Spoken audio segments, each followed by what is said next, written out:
All right, guys. Bringing you a different type of video today. Finally got desktop recording set up, and I wanted to bring you a different type of video today that I've been meaning to make for a little bit now that I've made some substantial changes to my truck and wanted to walk through a bit more comprehensively why these changes were happening, both from a little bit of an analytical standpoint, some of the subjective reasoning or subjective feedback that my ears and other people's ears have been telling me during either events, judging, listening sessions, and then show you guys the build process, some of the challenges just through kind of my photos that I have taken of the entire uh, changeover of 200 hertz down, which is what this video is about, which is mid bass, front sub, and rear sub, and then show you guys some of the results, both from a measurement standpoint, and then provide some kind of feedback now that the truck's been tuned by Miguel of Waveform Tuning, and I've had that tuned now for 2.5 weeks roughly. So I spent a lot of time with it, brought it through a bunch of different type of music, different type of test tracks, tones, things like that. So, but yeah, so one thing I'm going to start with here is I'm going to work my way from mid bass and then through front sub and rear sub. But what you guys are seeing on the screen right now are existing front sub measurements, or excuse me, existing mid bass measurements. So we're going to start on driver side, which is typically a quite a challenge in most modern day vehicles. Period, especially with trucks and their cabin width, cabin length, dimensions usually pose some pretty substantial challenges here. Only exceptions I've found is a handful of Fords. The double cab version of GMs tend to only have this cancellation and not so much this latter one that exists at 185 or so, or it's just a lot less prominent. But in most crew cab pickups, both Dodge, GMs, and most Fords, I see this um, cancellation always happening in the 100 to 200 region, which is a really, really critical piece of information to your ears. It's in a very audible, noticeable region. Um, you can get through this with different types of tuning, kind of like really being smart about choosing target levels and perhaps building a curve that kind of works within these peaks. So these nulls are a bit less noticeable. You tend to shave a little bit of output on your whole system because most systems that I've tuned or built, mid bass output is generally the always the limiting factor for overall output on the system. I find that's fair rule of thumb for most well built systems, but um, this is definitely true, has always been true of my truck. So, but we've gotten creative with tuning where we're passenger mid bass, not too bad, but you kind of choose a curve like you're following my cursor here, curve somewhere in there. But again, you're losing a little bit of output, maybe potentially some dynamics when you're taking out that much energy, but I don't really believe that. I think that's more of just a gain structure setup. But what I was trying to do with my current installation, which is I haven't actually pulled out my old photos of what the mid bass was before, but I can. These want to load. My these are HEIC photos, so um, just a brief install. So I had Focal, Utopia, AWMs. What's not shown here is that the doors got significantly reworked with full Resonix Mega. Super, like as much as I possibly could from a um, sound treatment standpoint. Had really like taken the front doors to where I felt that I could. So very well sealed. Utopias again, front doors, everything's sealed up, everything's really well deadened, but the location just yields these results. Um, I have mids that can play very low. I have Accuton, C100 AMs, which are kind of a outlier in the 3.5 inch world, where like I have them up in the dash corners here, and in those locations they play like exceptionally low. This should be measurements 83. Yeah, so these are the raw measurements of what my mids look like. So it's variable smoothing right now, but you can see that these things show no sign of stopping. This is without any crossover, so I'm usually running the crossover somewhere in here, but you can see these things can play down to like, I don't know, you're talking 100 hertz. Um, Obviously, I'm not going to run a 3.5 inch down to 100 hertz and expect it to hold on, but if you're playing at like 85 dB levels, these speakers can actually do that without distortion. But I like volume. I like the safety of my speakers. So my last tune, previous to all these changes, I was very fortunate that Peter from PS Sound tuned this, and I think we were running them around 190 acoustically. So for a 3.5 inch, it's kind of the only other person I know is Miguel's sealed MM3s that are capable of doing that. His are, I think, crossed for daily use higher than that. But yeah, I was running 190 for 7, 8 months, beating the living crap out of these speakers. You don't notice it; they keep up really well.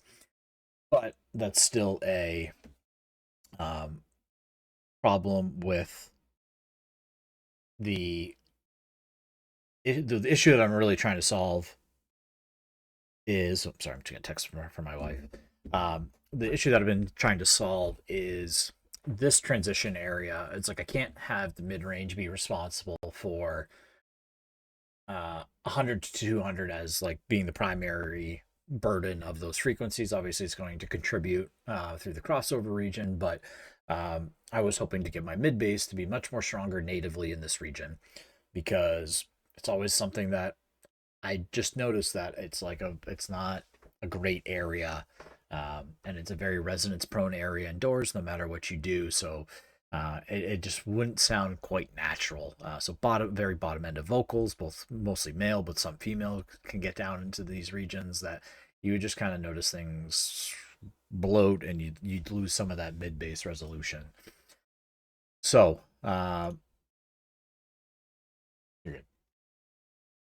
So that was driver side, and when I move over to passenger side, it's the not as pronounced of a issue, but still definitely there. So passenger side here in purple, just due to location, is going to load lower. So yeah, it's coming here alive 55, 60 hertz.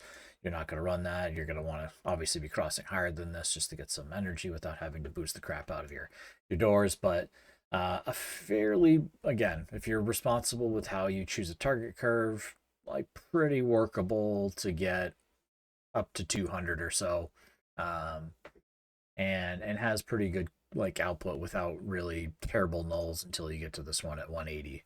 So when you look in kind of summary of the two OEM door locations, are they workable? Sure. Um, can you get good, maybe great results out of this? Yeah. Can you get excellent results? I think they leave a lot to be desired. You have to get very, very creative with tuning in order to kind of get those upper echelon results. But there's just some things in this area. It's like this really demands when I look at this, you almost need a front sub in order to play low enough successfully without, I don't know, there's really some issues in getting the driver side to play quite below 80 hertz with any sort of authority, despite it being an 8 inch and a big door. There still is some issues on kind of both sides of this frequency response. So I set off from there. Just want to make sure this is still recording. So I set off from there to go do some testing. So what I did is, let me pop into this album here, is I did some testing. So what I did, and what you're seeing on your screen here, was I built a point two, I wanted to do sealed kicks. So kind of to back up of like to preface my testing is that I didn't want to cut the firewall of my truck.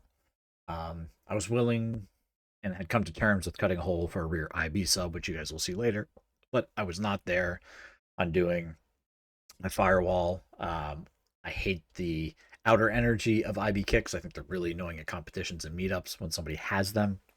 They're almost just as loud outside the vehicle as they are in. And I didn't want to go. I don't know. They were structurally was very tough to get good area to vent. It's easy on the firewall on the engine bay side, but on the interior of the vehicle, not as easy. Not really what I was looking to do. When I knew I could have good success, like really really good success with sealed kicks. So I was targeting using the Purify 6.5 XO4s, which is what I ended up using because they're a home audio driver, but they have an excellent reputation as a mid bass. They have 10 millimeters of X-Max, so they can kind of be pushed and almost create the same level of impact and output as 8-inch speakers do. So they were kind of good, and they work really well in very small sealed enclosures due to their design parameters of how they were built for most bookshelf speakers. So I built a 0.2 cubic foot test box, and this is showing with a Dayton home audio driver just because this was kind of a quick and dirty, but I borrowed a speaker from a friend, similar kind of QTS, VAS values, so it was going to act fairly similarly to how the Purify would act until I got those in my hand, but certainly good enough to test locations. So I set off to test locations on both the driver and passenger side. So on the driver's side, this was location one. Probably wasn't very practical. I knew this was probably going to be I just wanted to test it. The results weren't great. They were definitely, I shouldn't say that. It's not that they weren't great. They weren't as good as the next location, but compared to the door location, significant improvement.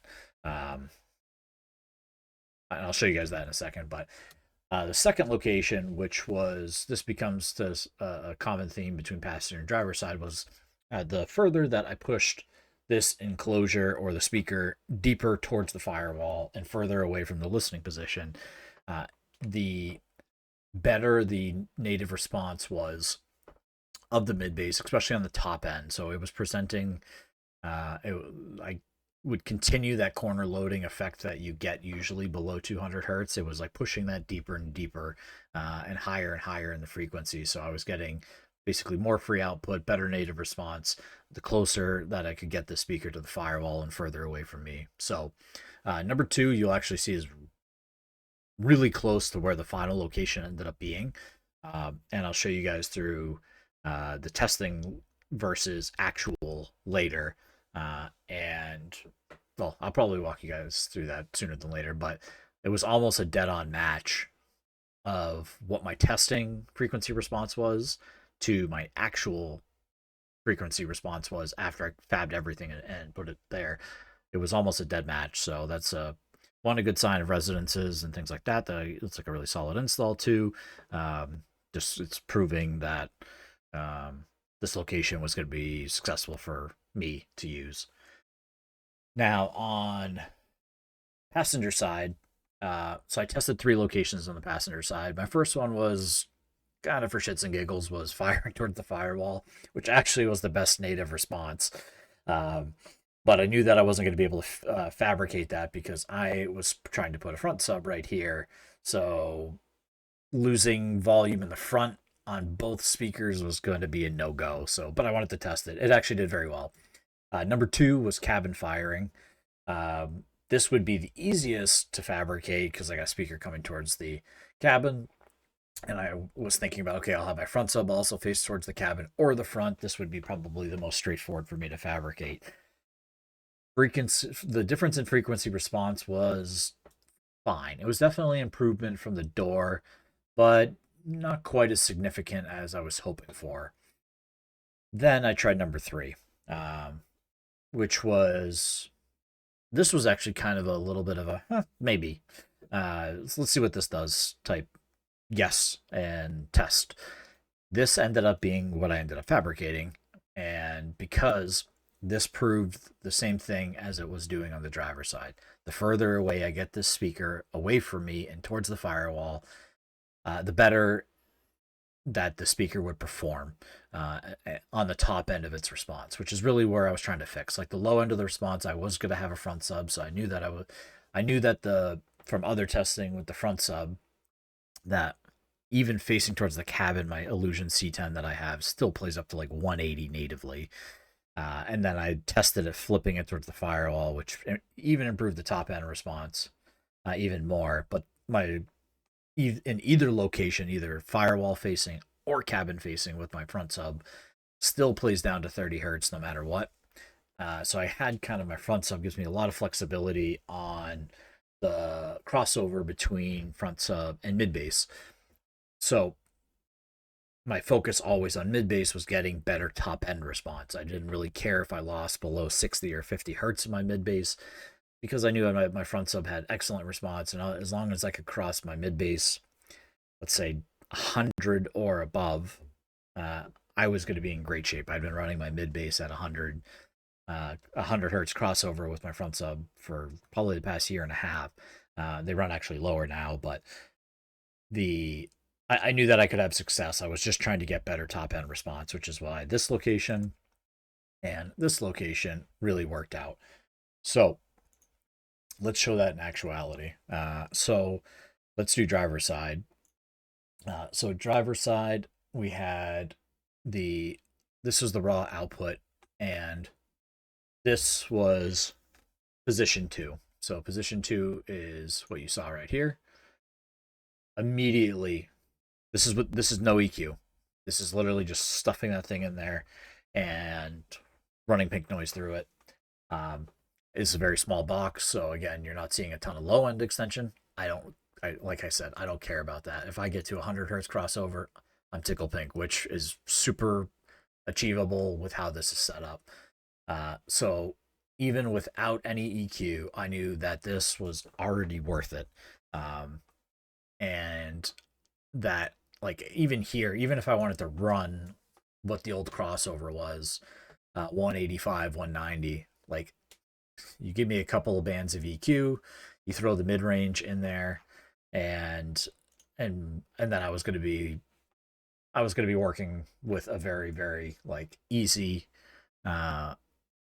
location, or much more successful location.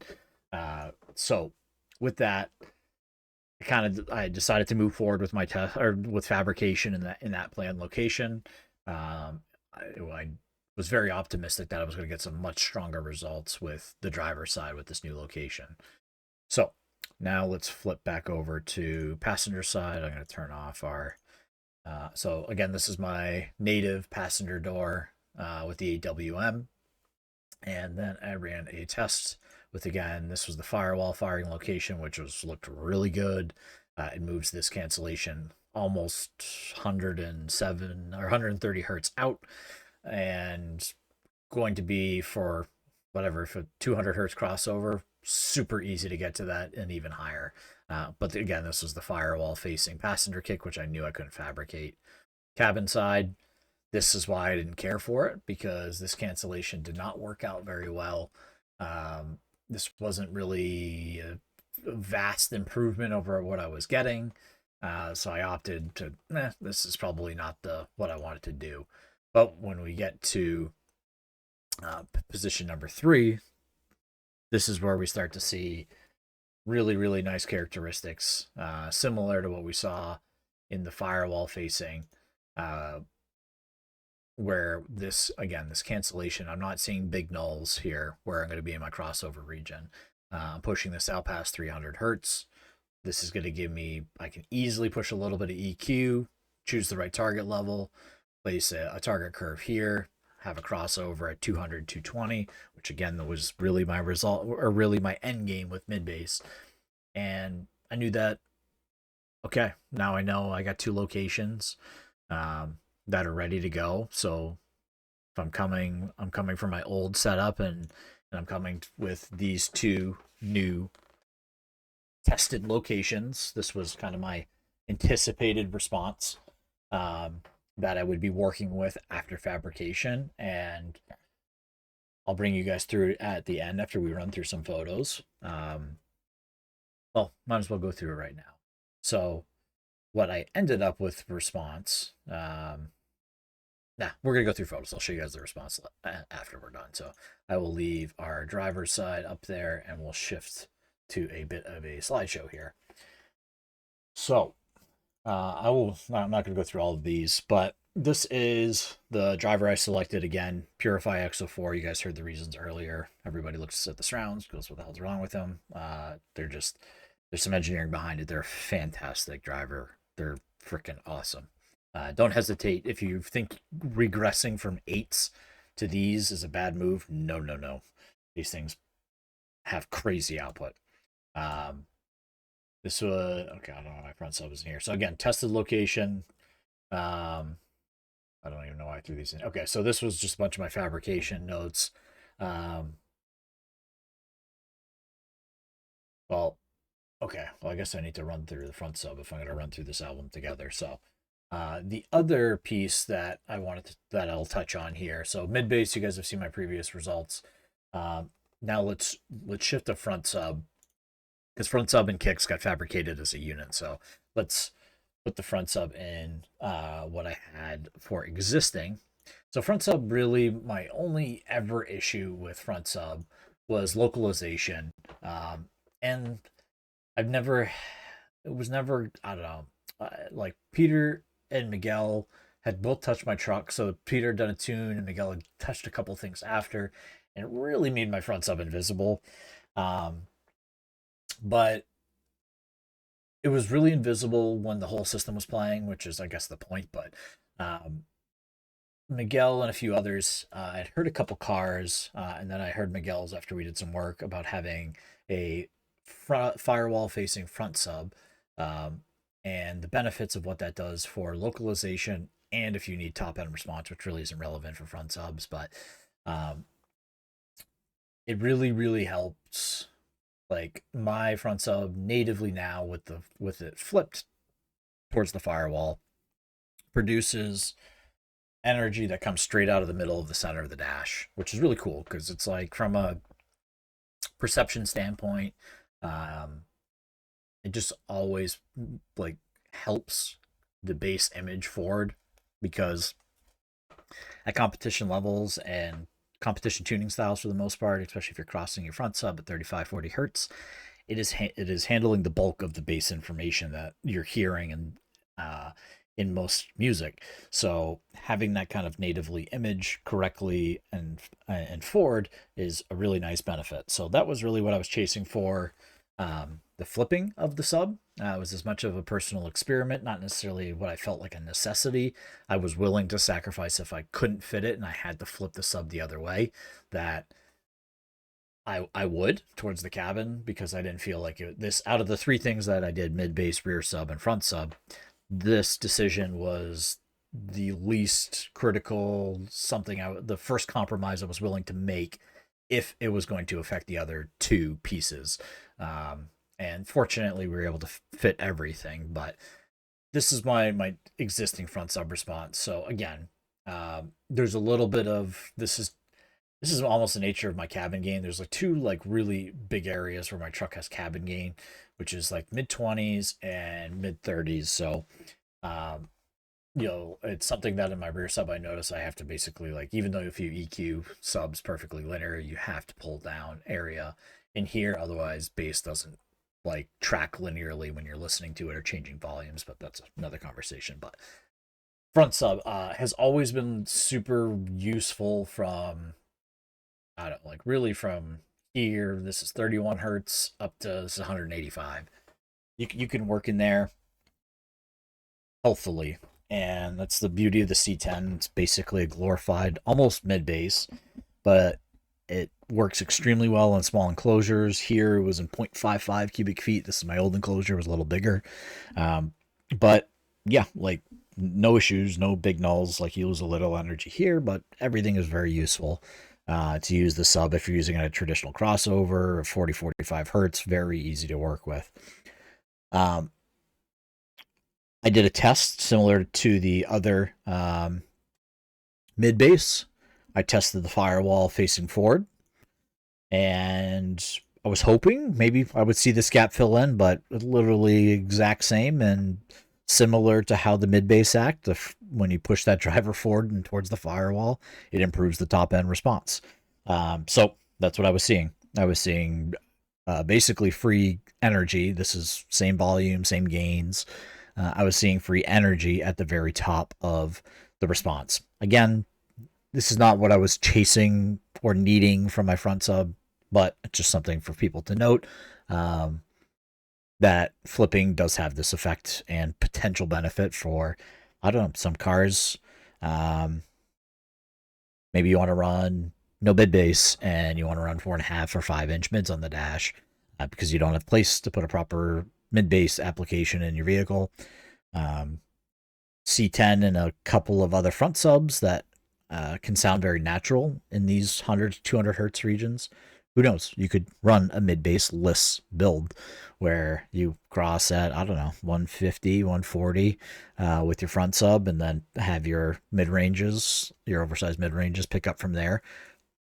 Firewall firing mid-bass, or firewall firing front subs might be a thing that you should look at if that is your type of problem that you're trying to solve in your installation. But again, primarily done for the actual audible localization and imaging purposes, not for any sort of frequency response benefit, is what I was trying to do with the front sub. So let's get into the photos. Excuse me, this is the wrong set of photos. Close this. Okay, let's get back into here. So we did all this testing, and so this is just real quick my fabrication. So I was basically creating a recess to allow the front sub, basically this would be the bottom end, and all the energy and all the air would exit up, and based on the angle of where it actually got installed, that it would push the energy against the firewall and load up through the dash so that the base information and air that it's actually moving exit through the front and center of the dash. Getting the fabrication, one thing that was a constant was looking at air volume.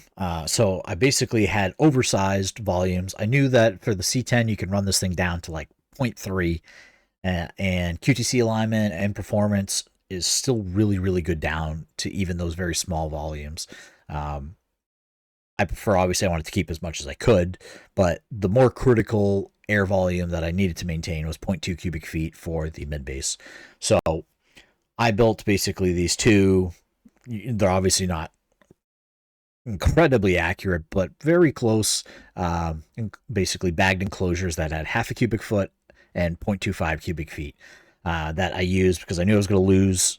Like, I'm gaining, there's areas that I was going to gain back in terms of volume because these things are not perfectly filling the whole space, but I was also going to lose a fair amount of volume during fabrication of the actual enclosures. But if I use these for kind of planning purposes, and if I lose and I go down to 0.2 cubic feet and I go down to 0.4, I still was in my best case scenario for how I wanted the speakers to perform, even after those losses. So I basically oversized these to allow that. This is me testing to just kind of look at the functionality. Am I still going to have room in my passenger footwell? You can see kind of right here where my carpet was cut before, so I'm trying to make it all work relatively close to where that was. Same thing on the driver's side, oversized piece. It's really deceiving because there's so much room behind this area. Even though this kick ended up being a little bit smaller than the other side, it's pretty easy to get 0.2 out of the driver's side. So this is we're getting into fabrication here, and this is where I was alluding to earlier, where the actual location of where the C10 got aimed is almost at a slight angle, where this side is further forward than this side, so it's really aiming towards the center of the dash, and it basically sits right tight the whole plywood ring. I kind of had to scribe a little bit, but there is no air that wants to move backwards around this enclosure when it's in. Everything comes out of the dash. So again, you can kind of see where I was alluding to, that front right side is closer, so the driver's aiming more towards the center.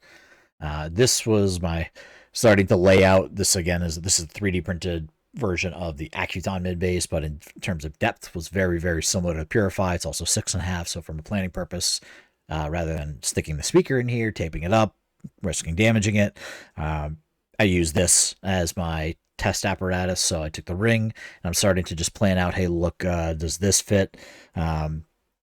Clearance wise, because this was the only really unknown factor was, okay, how am I actually going to separate these enclosures, make them fit together, and fabricate this so I make sure that I can seal everything up while I'm moving through the fabrication process. So I needed to start to map out where these breaks and joints were going to be, and still making sure that I had clearances. So the other piece that I went in here is I started to cut my trim pieces for my kicks on either side, because there's volume to be gained here. So I wanted the fiberglass into those voids. So that's what I basically did, was cut as much as I knew that I would be comfortable with. I knew that my enclosure would land in front of this still, keep an allowance for my door to close, and not have the enclosure be against it. So that's that line you're seeing. Again, same process on the driver's side. Cut that open. I was going to glass right over my entire these harnesses here, because I have no interest in cutting them, and I was able to maintain enough volume, so I cut this open to gain some volume here, and then basically taped right on top of that. So this is, again, passenger side getting pre-taped, driver side getting taped up, and these are our first layers of glass, so I'm not going to spend too much time here. This is just the process, trimming them down, building them up. And so I'm starting to map out kind of where my projected cut line is. So I just layer up properly. Again, checking volumes through every step of the process, making sure that I am keeping as much air and depth needed for my speakers as I move through all the pieces. So this was me kind of getting a feel for the front sub and how it was shaping against the firewall. So you're seeing a really nice, not too much projection out of here. It was a very nice tight seal with this ring, and the firewall itself. I was getting kind of a really nice bond. And knew that I was not going to be losing a bunch of energy or have air escape down and to the sides. So it was coming out really nice. Again, checking volume for mid-bass, starting to look at that. I was encouraged, so keeping myself moving forward. Initially trimmed it down, and then here's just my big layout process where I think I was 2 layers, 2.5 layers, kind of depending on the area of the enclosure existing. And then here I moved up to, I think, 7 layers total. So this is where you really seal all the little pinholes that may have existed. Because I don't typically do milkshake because I use so much Duraglass, and I just tend to layer instead of doing a milkshake process. So I laid these up one additional time after this, so they're trimmed. Again, another rough fit inside, and you can start to see now the enclosure is no longer transparent. Definitely getting a lot of mass. Again, this was my final test fit. We're like 11 layers thick at this point. You can start to see some of that I don't know, 3/8 to 1/2 inch thickness in this enclosure in places. It's sturdy. I can drive my truck over it. But now that we had our build-up done, now it was starting to map out my exact enclosures of how I was going to put this together. So what you're seeing here is I'm starting to map out kind of where I wanted to place the walls and the floor of the mid-bass enclosure, as I call them. And I reduced this down to from 0.25 down to 0.22. So I wouldn't be too greedy with how I built it, because again, I knew I was gaining some of these corner voids that were probably going to gain me back some of the volume I had just lost. So this, I knew that I had to chop down. I was going to keep as much volume and height on the front sub side because that's venting up through there, but because my mid-bass has to keep some room below the dash and be able to vent out into the cabin, I knew that I could not be any higher than what this was here. So it's starting to look tight, but again, this is just kind of volume, but what's not shown, and it will be, I'm not sure that the photos show it too well, is below the floor here in the actual enclosure, I still maintain volume for the front sub down into this area below where the mid-bass was. But moving on, I wanted to get the front baffle in because that was kind of going to be my anchor point for everything, and I wanted it to be one solid singular piece. So I got that glued up into place, and then started to work through building up my wall and floor of the mid-base enclosure. So again, these are kind of just, everything gets like temporary seed glued into place, and then I take Duraglass and I start to seal up all these joints, both sides, and make sure that I don't get any leaks and that I have an airtight enclosure for each side. So that happens anytime I have a plywood joint to fiberglass, I'm Duraglassing, or if it's plywood to plywood, I'm Duraglassing. I just don't take any risks when it comes to making have any leakage there. So it adds mass, and it just provides a lot of strength and rigidity to the enclosure as well. So this was my first test fit, just making sure that my tolerances for the underside of the glove box were still okay, how I was starting to conform to those pieces.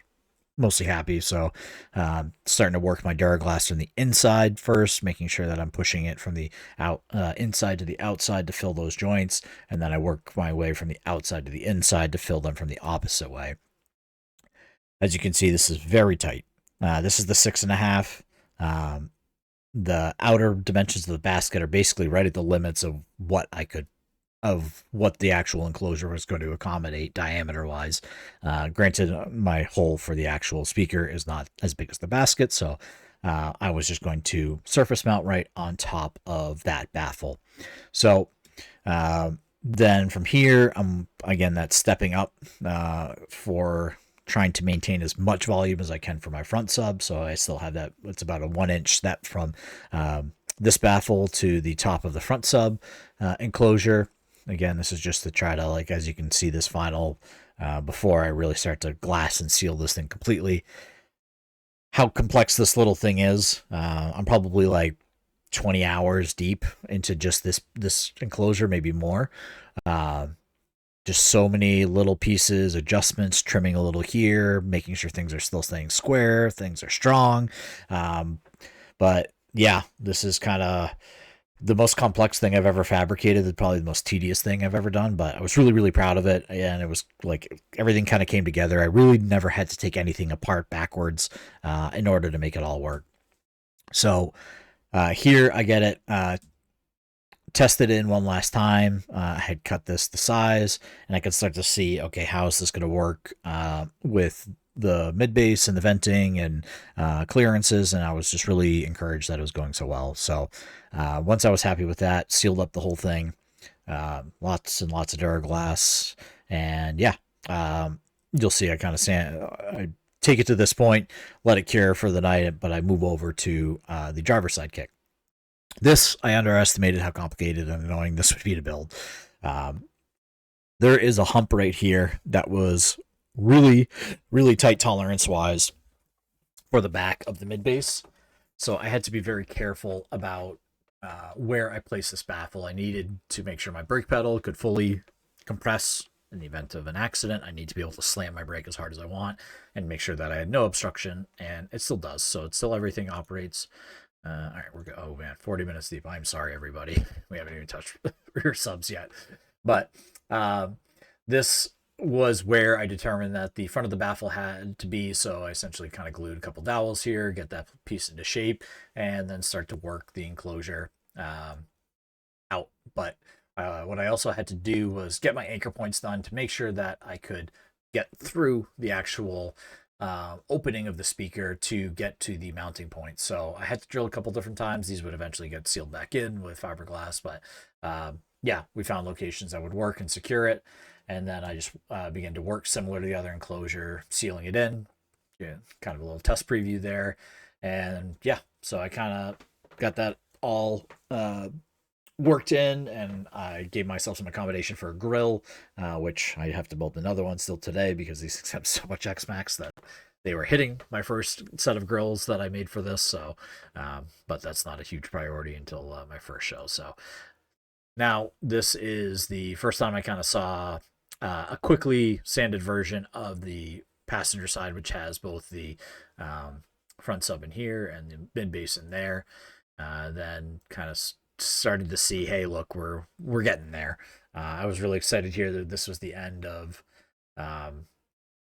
night 3, I think. It was pretty late, but I got these things to that point, and I let them be, and then came the next morning and spent some time blending them better into the existing shapes here, so you can kind of see that building almost like a shoe shape for it to blend into the lines with the kick trim panel, the carpet, and try to make these things look a little bit more like they're a part of the vehicle and kind of fit the aesthetic. So slowly working those. The passenger side is actually much easier in that terms of design. And then here I added a little bit of depth to the front of the passenger enclosure because I just didn't want a big flat wall of vinyl. So I ended up adding some of these little rounded grooves, which had just enough dimension and break up the face of that, which I think to me was the right choice. I was really concerned that I was going to screw something up because it's kind of, you do it once and you only got one shot at it, and you got on a piece of plywood that is really, really integral to the whole enclosure, and you can't really screw it up. But I was really happy with how it came out. So this is just putting some final glazing putty, and now they're all sanded and essentially ready to wrap. So took some final photos with them inside of the vehicle, make sure I agreed with what they were doing shape wise. Then I'll have to add some Resonix Mega CLD on the inside of them. Whatever I can do to calm down the inside of the enclosures from a resonance standpoint, I will always do. Some people think this is overkill, but why bother taking a risk? Just do it. You're talking, I don't know, there's probably 3 square feet between all the enclosures. I think we can all afford to spare that in our builds. So I always add it to every single enclosure that I build. Threaded inserts, ferrules, and tape. Everything's protected. Duct seal, the XT 90 and 60 connectors coming through. Everything's terminated with heat strips. And then I pre-sprayed just kind of areas that I want to make sure I don't see black come through when I mount the speakers, and then got ready to wrap. Added CCF foam strips. This is just to decouple the front of the enclosure, make sure that I don't get any resonances from the fiberglass. There's full CCF inside of the vehicle already. That is everywhere where this sub is touching, but I wanted to add some of this thicker CCF 7 to make sure that these areas that I knew had contact points with the CCF, it's only the CCF 3 in there, so it can compress fairly easily to nothing. That's right on top of, well, it's on top of CLD, which is on top of the firewall. So the chances of it actually making audible resonance was fairly low, but I said, hey, I'm not taking a chance. Let's add some CCF to some of these key locations. So then also tested volume. So I ended up at 0.45 for the front sub. And 0.22 for, about 0.22 for the passenger side mid bass. And then the driver's side mid bass ended up about 0.19 cubic feet, a little bit smaller, which was fine after I stuffed that with some angel hair from Moondorf. Still performs very, very well. The passenger side enclosure for the front sub has the old Resonix white fiber mat, which works really, really well. This front sub is probably acting closer to like, usually on average, if you stuff it correctly, you can get anywhere from 20 to 25% of equivalent volume added to your enclosure with this old stuff. So this thing's probably acting more like 0.55 cubic feet. Again, C10 doesn't really care. It had enough volume to work with to begin with, but might as well give it as much air to work with as we can. C10 terminated. That's in there with stainless locking hardware. Then we got our purifies that are in there with CCF gaskets. Got angel hair inside of there as well. And yeah, these were ready to go in. All vinyl wrapped now. It was a gigantic pain. I made these grooves too deep, so I fought them like crazy on getting the glue to settle. But yeah, after about 2.5 hours, we got them wrapped. But yeah, really was excited when I got to this point and got them in. This was the first night of test fits and getting them permanently in. And yeah, it was really, really encouraging. Even with the old EQ on them, what it was doing was really, really incredible. So rather than photos, let's break back to measurements quickly to give you guys kind of the results of where we ended up. So we are going to do left mid bass first. So again, we have this. This was our initial location. This was our test. And then now we're going to jump to number 72, which was, excuse me, that is right mid bass, number 73. So this is our actual. This is what I measured the first time. All I did was pop in, delete my crossovers, delete my or bypass my crossovers, bypass my EQ, and run the pick noise and measure. So the really interesting part is how crazy that it's not quite the same on the right side, but to look at our test um, in the brown here versus our actual, we were like dead nuts on. And even had a little bit, we pushed out because the driver ended up actually a little closer to the firewall than anticipated again. So it helped push that cancellation here. Like with a little bit of EQ in this area, you're getting to, I think my first tune, which is not what it ended up with, but um, yeah. So I was running these to a 220 hertz because they were crossing with oh yeah, roughly here. Yeah, crossing at 220 with my mids at the end, but like boom, like driver side getting that response out of driver side mid bass made me really really happy. So yeah, so left side went extremely well. Now let's move over to passenger side. So again, here was our passenger. Here was our tested location, which did have a pretty big peak in here. And let's see what we got for a result. So boom. Right side was kind of crazy. Like to get this is just beautiful response for it was better than I could have expected. We got our null here, 260. So again, we're like crossing in this 220 region.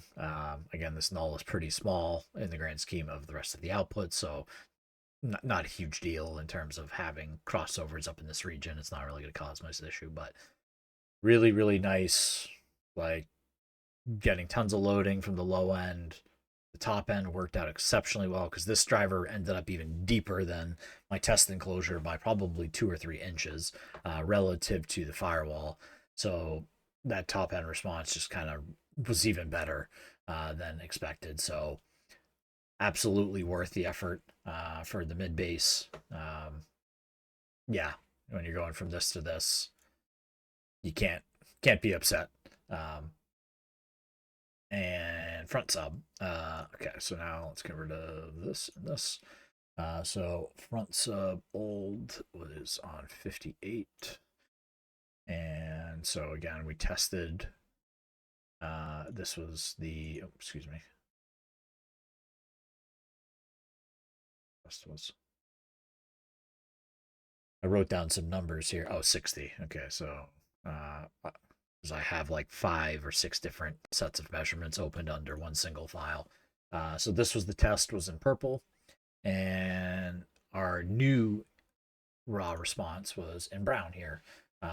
So you're kind of seeing just overall output, but not kind of a little weird dip here at 160, but you're still seeing that kind of extended top end response. But no loss in the low end response. Again, following the similar shape where you have just tons of energy here from the loading effect. But again, from 30, 32 up to 220, if you really wanted to run this thing, you have tons of energy. I think what I ended up, if I clear these with just some basic crossovers, yeah, this is, I think, with a 30 hertz and 100 hertz crossover, maybe 3095. Like, can't beat that for front sub. No cancellation, super useful.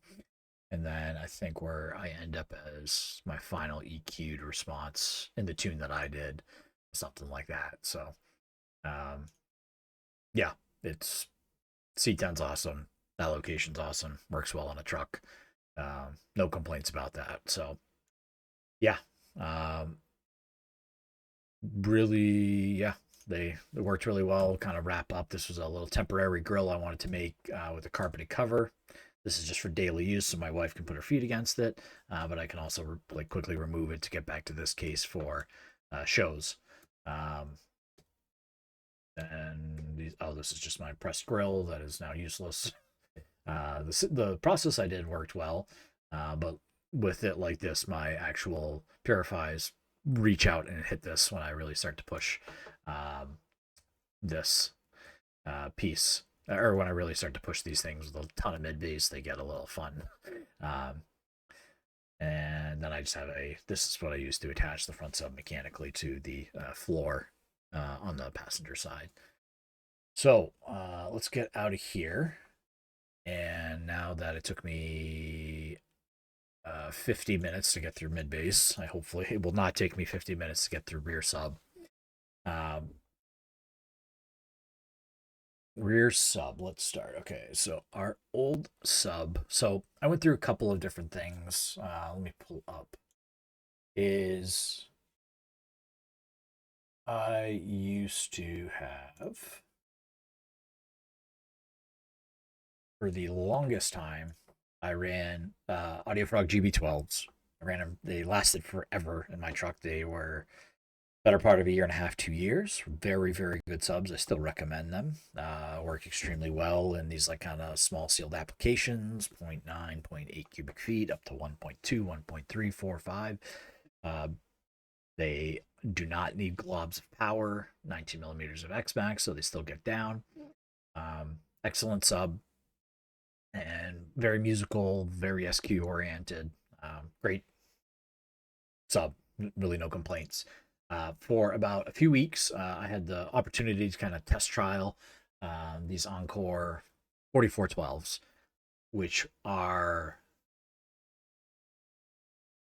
a very unique sub in the fact that they have like really, really low end output, where they have like a significant step up from the GB12s in that low end extension authority, and still play with a really similar profile above that, call it 30, 35 hertz mark, where they sound almost identical. Um, and they're built for a similar use case. They do take more power than the GBs, but they absolutely hammer. If you're looking for an SQ, call it an SQL sub, that definitely has more emphasis on the SQ side, but can pound. Man, the Encore is really tough to beat, especially at like a 4.9 inch mounting depth. These things are probably the most versatile for a truck sub, where you're not willing to do extreme installs and you're just doing kind of small sealed applications. These are just fantastic. To give kind of some perspective on how they perform, the GB12s are here, so let's move down the frequency range. As you can see, my truck has never really had issues, but there's a difference between RTA and what you actually are hearing in the vehicle. So my GB12s, you can kind of see they're running off Moscone 530s, which have subsonic filters at 10 hertz, 12 dB. The GB12s are obviously not playing down to like 8, 9 hertz with like any real anything. They may be measuring down there and providing output that the microphone is picking up, but they're not really like playing that to your ears or in music. You're not really getting information. Do they play down to 20? Like, to me, really, this 18 hertz is really where I consider them kind of like that's the end of line for them. But they really were like the between my truck and those subs, I really didn't have anything to complain about, like running the GB12s. And then when I had the Encores come into the mix, yeah, you're talking okay. This low end extension, you see that kind of 1 to 2 dB difference. This you definitely notice. You're just getting a little extra information, because this is definitely a bit more audible. Like you don't have that little shelf here, where you definitely hear some of that infrasonic start to come through. Yeah, they don't play as high, but who's playing their rear subs up to 100 hertz anyways? Nobody cares. But very similar profile in terms, again, of how they sound, how they present themselves. It's just kind of the Encores dig a bit lower, and the GB12s probably have a touch more finesse in terms of the sound signature that they have. But what I was trying to do was truck bass, and I've explained this in Miguel's interview video that him and I did for his channel, that getting natural sounding bass in a truck is a very big, it's a, like, there's a stigma that you'll never kind of be able to do it. Between path lengths, cabin shape, the sub location relative to the listening position, just in terms of tactile feel, that you can't really get there from here until you go into extreme levels of install, which is where I went, and a few others have. That is IB the actual answer. I think it is the most confident and predictable answer to get to that natural, better sounding bass with much more low end extension, much effortless sounding bass as a whole. I think you can get good results with sealed. I think you have to be buried in the passenger side of the vehicle. I think you can get like a 95%, maybe 90% if I'm being real, level of quality of your bass with a good sealed sub. I really would love to have tried SSR 1200s. Those are really the only sealed sub that I would love to hear and try out in an application. But I committed to my truck because I'm not an advocate of cutting holes in vehicles. But I knew that, one, if I'm committing to my truck, because my wife and I decided that given what's going on in our day-to-day lives and our careers, we're doing some investment in that side of our life, that our vehicles were likely not to change for the next 4 to 5 years of our life. And with that said, by the time I move on from this vehicle, what depreciation is going to look like, my personal investment into this hobby, and side career into car audio, that let's extract the potential. I'm going to make the plunge. I'm going to cut a hole in the back of the truck, and we're going to put a big old subwoofer in true IB and see what results I can yield. I didn't want to do a blow through the back wall because I don't run a cap. I live in Maine. We have a lot of tumultuous weather. And the thought of having a hole in both the back of my truck and the bed was something I was not willing to commit to. And I knew that I could fit an 18 on the passenger side with my particular truck with success. So that is the route that I went. So was I trying to solve a frequency response issue? No. Similar to the front sub, I'm looking for a different presentation and how bass happens and how effortless it can sound when it's moved to a different type of install. So again, I'm coming from 2 sealed 12s to now a single 18 in IB. So now let me shift gears and get out of these 2 photo previews and move you guys to the rear sub.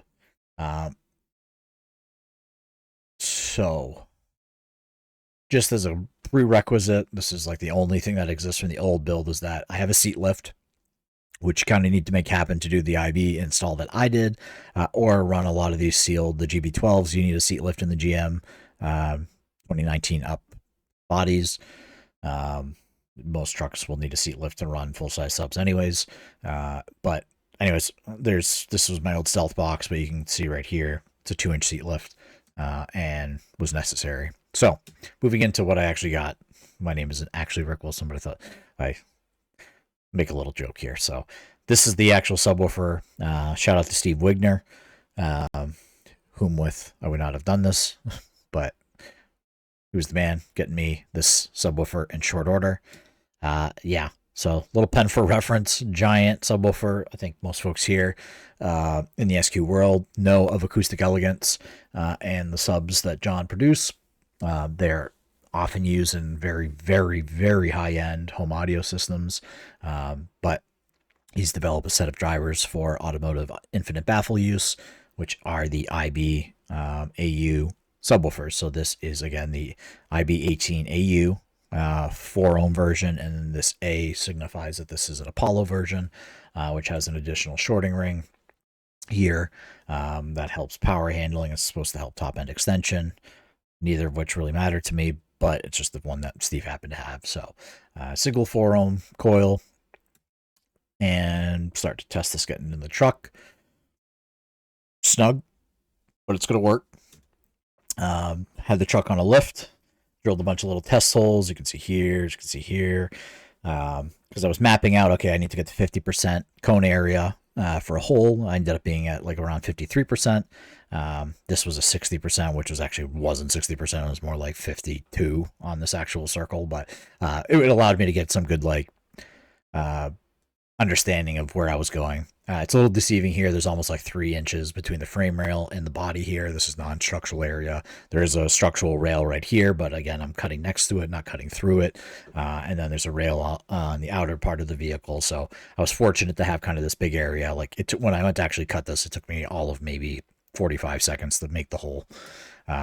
So here was just kind of my final layout. I knew that this was that structural rail, and I gave myself basically an inch that I had to stay off of it, and then I was going to cut my hole through here. This is the actual sub size. You can kind of see again that structural rail, making sure that I'm staying clear, and I wanted to make sure that with the whole location I had, I was still maintaining clearances from the edge of the vehicle and when I had the door closed. So this was kind of just my verification process. Again, me cutting through the rings here, first couple of layers. One on the enclosure side, I used a CNC service called Send Cut Send, which, as I get into the actual fabrication of the enclosure, I'll show you why I use this and why Mobile Solutions has these as 3/4 inch MDF thickness. These are 1/2 inch because that's the max thickness you can buy from Send Cut Send. But built there's 3 different styles of corners here, but it would allow me to make my fabrication process a lot more accurate and a lot more efficient when I got to the actual beauty panel part of it, for lack of a better word. So these are all of my pieces that I ordered up. What's here, these are HDPE rings that I was going to use as my under truck baffles. So again, they don't care weather-wise what they go through rather than wood. And it's a very, very durable, hard plastic, but also flexes pretty well and can conform to kind of some of the ridges underneath the vehicle. So here, Tapconned my opening, and I was going to run my jigsaw blade on the inside of this, and boom, we got a hole. What's up? Then I used some patch and seal. It's like a waterproof silicone-based sealant just to clean up all the exposed edges from underneath and above, make sure I don't get any rust from those exposed cuts. And then working through making sure all my rings match up and drill my holes through the baffles, make sure alignment's always consistent through all of my sets of rings. That way I don't fight that when I go to actually install it. So this is me just doing some final placings, and then this is me actually tracking those holes through all of the layers that are going to be in the truck. So yeah, these have a little bit of tear out, but again, it's all about getting these kind of consistent holes that we're going to track through the opening and make sure that when I go to through bolt, that stuff is not off by a millimeter here and there. I'm drilling the same hole through all of the pieces at one individual time. So one thing that I did notice and you can see through the light here, is I had a small gap between the ring and the floor, and I wanted to make sure that I would have a very rigid and level mounting surface. So went in there and filled that up with some Duraglass, shaved that down. Now I got a nice tight seal, and I kind of have 100% bearing on that ring to the floor. So when I through bolt it, that I'm not yanking the floor up and changing how things are sealed. Everything stays level and flush and solid as I bolt these things down. So it's nice. You can kind of see that profile, follow some of these different ridges, and it ended up being a really, really nice tight seal. So this is me. I'm testing all my bolts, making sure I was clear through, which I was. And then this is me building my layers. This is a hydrophobic mesh on the outside, which allows air to travel out, but moisture not to travel in. So this allows the sub to breathe basically as if it were an open hole. But I don't have any issues with the sub getting dirty or having the elements. Obviously, if you drive into a lake, water will come through this. But I've been through car washes, been through snowstorms, been through rainstorms. Nothing comes through this. I also have not a hydrophobic, but an air conditioner pre-filter mesh. That's just basically to keep any dust that may come from the underside. Just a secondary precautionary piece in there. So again, this is what you see on the bottom, and then this is kind of the full assembly of the ring. So this is with everything installed, bolted down, and anchored. I could pick up my truck through any one of these plywood rings confidently. It is very, very, very solid. So these are through bolted. These are M6 by 100 bolts. I think there's 11 of them. I don't know. I can't count at this point in the video, but there's a lot. It's very, very secure. Then I got my carpet reinstalled, taped that up. Then this is where those corners come in. I basically built them to have I use the hole here, but these allow for a 1/4-inch dowel to slip through, so I could stack fab really quickly when I went to start to glue these and nail them together. That I would have a guiding system that I didn't have to like clamp perfectly every single time. That this 1/4-inch dowel would just be really, really easy to make this process go. So you can kind of see I basically have a additional set of baffles, which is a 3/4 inch and a 3/8 birch ply that are built into this whole piece, and they follow the same corner profile. That way I have like basically a solid mounting plywood ring system all the way throughout that go down through the truck, and I don't have any voids or like odd sets or weird offsets with the different types of baffles, and it just creates kind of this really like solid system that works in unison. So there's just kind of a bunch of testing and making sure. I knew I was going to stick out by my feet, the front of my seat a little bit, but it actually ended up working out really nicely. So this is me just kind of confirming clearances with the door closed. And again, you can kind of see this is the existing ring. So I'm going to basically through screw into that baffle down below. Yeah, it just ended up to like be a really nice system. So I can kind of take out this whole part of the enclosure. These rings stay with the truck, but I can pop the whole piece out without a ton of work. I basically just have to back off the bolts out of the sub, and then under the sub ring there's bolts that go down into that lower ring, and then the whole thing comes out. So it becomes like I still got to maintain serviceability for this thing, just in case I need some work done on my truck. These were just setting up to get my threaded inserts, which are these are some heavier duty ones that I think they're almost like 3/4 of an inch thick. Then this is me again, that dowel process working really well during the glue up. Taking a pole saw, finger sander, freaking best tool in the world. That makes these joints nice and tight and level.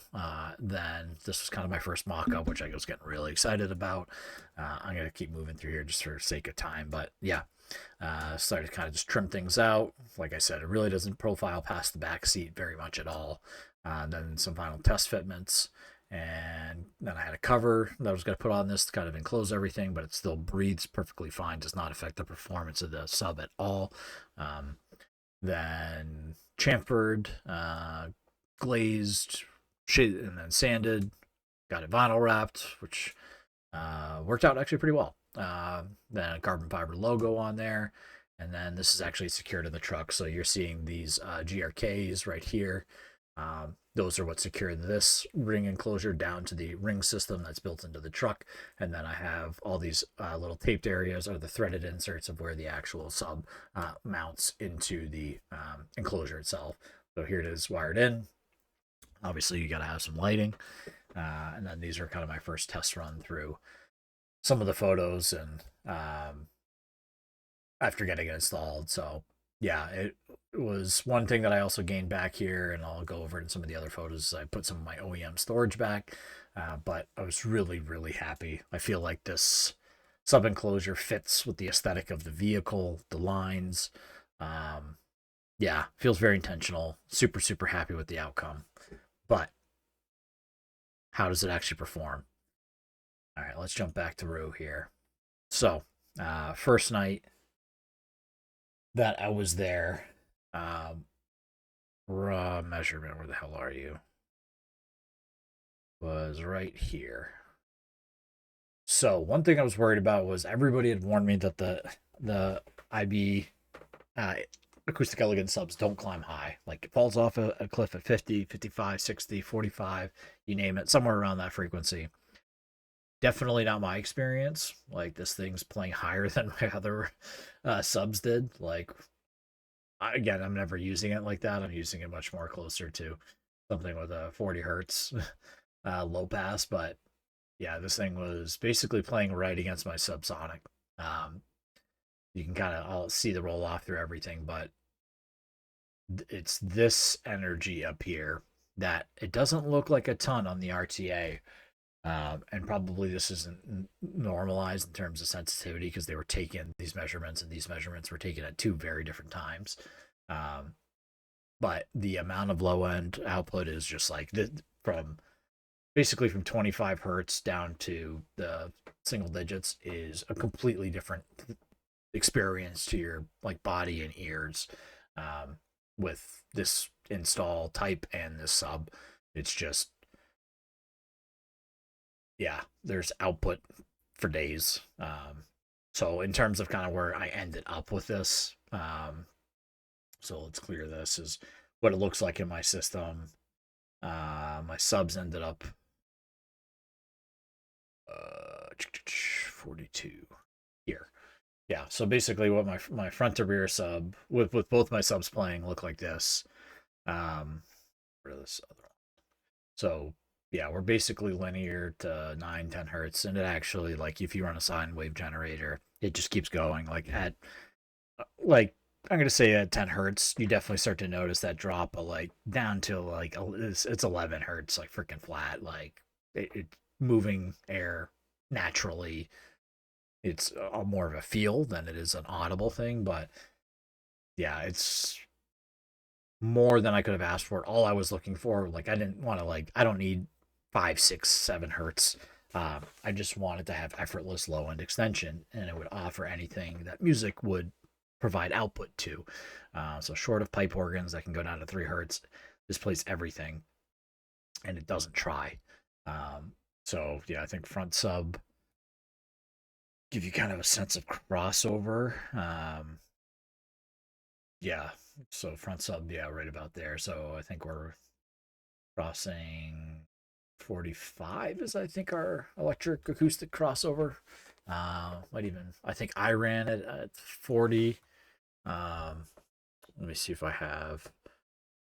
Uh, this is where we actually ended up. This is some photos from Miguel. So this is what the actual system when Miguel tuned it got tuned to.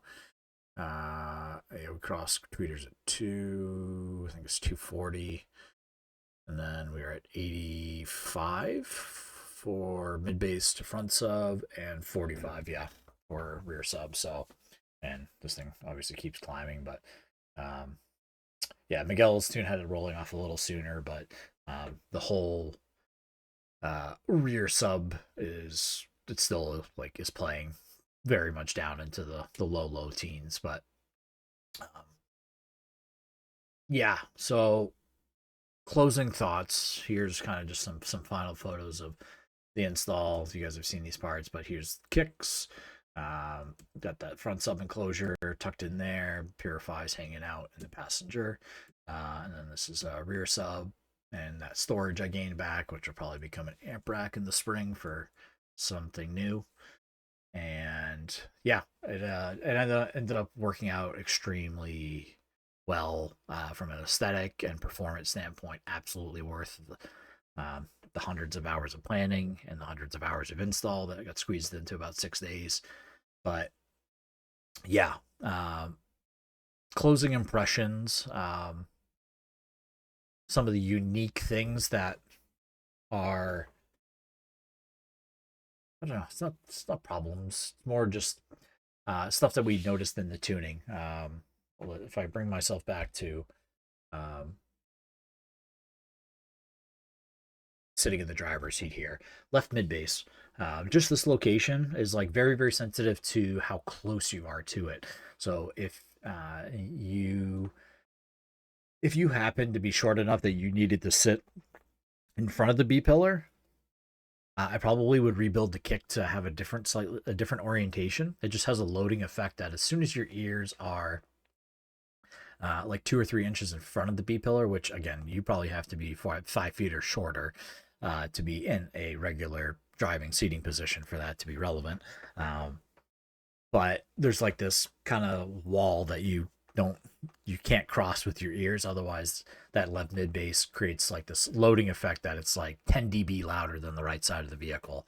I guess it's the nature of how the cabin gain and the loading effect that's there, but it was something that we noticed that you definitely have to, after you're done getting your crossovers and your RTA process complete, you kind of got to put away the mics and start to listen to what you're hearing.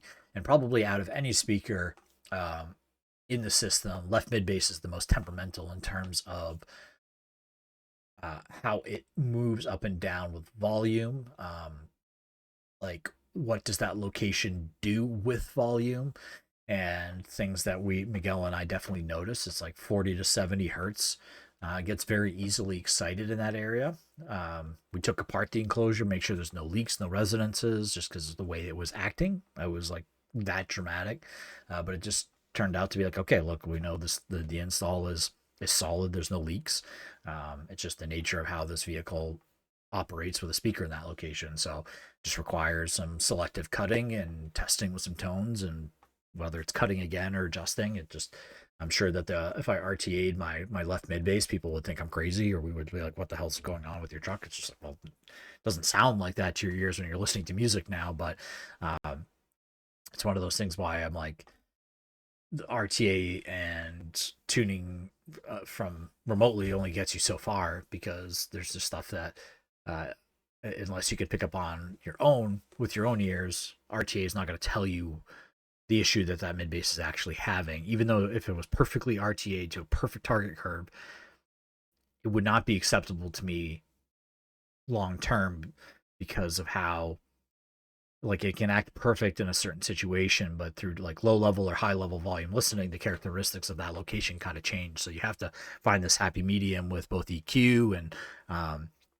and crossovers and everything that's kind of interacting with that speaker. You have to find that correct blend and set of adjustments to make it work correct, uh, regardless of how loud you're listening to or what type of music you're listening to. So that was one of the kind of takeaways that I have. Like, maybe I might take a stab at upfiring my left mid bass, see if it acts differently from a loading perspective.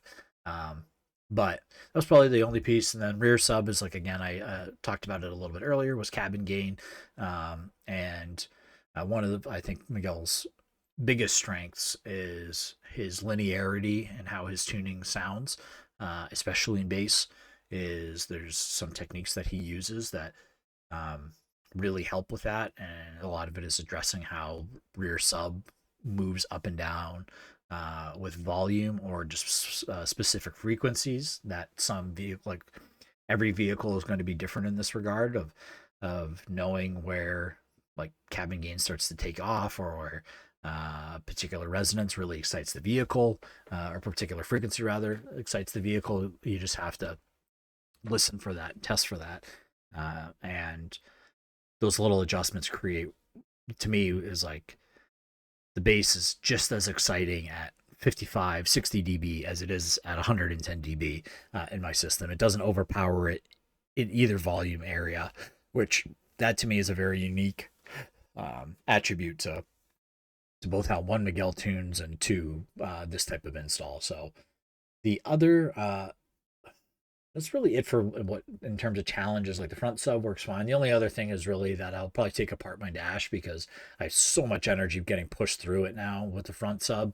I usually carry a dash mat, but you'll see actually the dash mat on heavy kick bass stuff, I can like move it a quarter inch off of the top of the dash, because of how much air is just getting pushed out of whatever joints it can. So there is one little, like, when I'm pushing literally at 100% volume, there's something in here that, like, I have stuffed 4 sheets of 1 inch Resonix fiber mat without taking the dash out. I've stuffed that much in there, butylled where I can, duct sealed where I could, Took them apart as much as I could without taking the physical dash out, and it still has something right in here that just drives me crazy. But again, you are at full tilt having to play something with dedicated kick bass and 60 to 80 hertz in order to go find that, which very, very specific music. Besides that, for more normal listening volumes, even for loud listening volumes, this doesn't ever appear. That's it for challenges. But from a benefit standpoint, um, this setup has completely transformed. Coupled that with Miguel's tune, has just completely transformed how music is presented. Like, there's no longer this.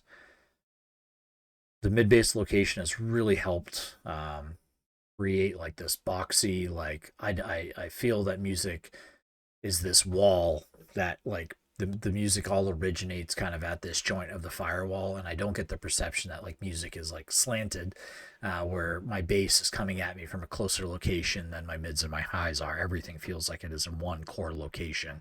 um, and then the blend of how bass is, like, I truthfully enjoy the system the most at this 70-75 dB, where you just get this ultra subtle, sultry details in the bass, especially very low end extension. It's just like that AE 97 dB sensitivity. It's just like, ugh, it's just butter.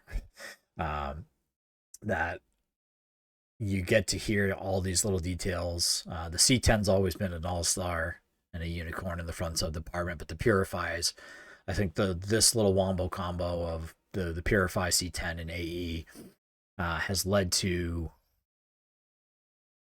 like some of the best bass resolution that I've ever heard in any vehicle. And I hate just saying that about my own truck, but I do feel really confident in it, and it has made me appreciate low level listening that much more. Not that you can't hear that stuff at higher volumes, but it's like you can't appreciate good mid bass detail at 110 dB. But when you start to listen at lower volumes and you start to hear the system present to you different things, that's where it's like, whoa, okay, this. I knew that this. I took a step forward, but I start to hear music all over again, and that is a very exciting thing in our hobby, and especially in car audios. Making any sort of significant step forward at this point of a vehicle where this is a 1,000+ hour install investment that I have into this truck, and it's taken 3.5 years to get here. So any incremental improvement is always feels huge. But this was like as big of an improvement as when I put in a front sub the first time. When I put in a DSP for the first time, well, maybe not that extreme as DSP, but certainly same level of effect as when I put in the front sub for the first time, and how much it transformed the capabilities of what the system is. And then having Miguel to capture that potential, just, I don't know. I'm really excited for people to hear it. It'll go to its first big group event here in a week. Get some feedback from folks and see what they think. But for the first time, I really feel like the vehicle is no longer stuck in the truck. Okay, you have a truck. It can only go so far. It can't really compete with the upper echelon competition vehicles that we have here in the U.S. But I'm hoping to shake that stigma. I'm managing my expectations, but I do feel it's offering a truly high end, no compromise listening experience at this point. And I wanted to share that with you guys, and rather than just post some photos, I figure a video with a bit of a slideshow here, and some of the results, and some of the process and challenges of the fabrication process, and some of the decision makings would be helpful to you guys. So yeah, I appreciate you guys sticking with me through. How long did I talk for? Naturally, an hour and 20 minutes. And hope you guys get something out of this if you guys have some questions. But besides that, I will see you guys at meetups and competitions this season. Again, for anybody who is really trying to meet up, I am going to the PS Sound. I'm kind of hosting it with Pete down in East Stroudsburg, Pennsylvania on April 19th. That'll be my first meetup. Then after that is HVR Hudson Valley Regionals the weekend of June 7th. I will be down there for the weekend. And then after that is SVR, which is the weekend of July 19th. We'll be in West Virginia for that extended long weekend. August 9th up in Maine. I am hosting a competition and meetup combo event. That will be really great.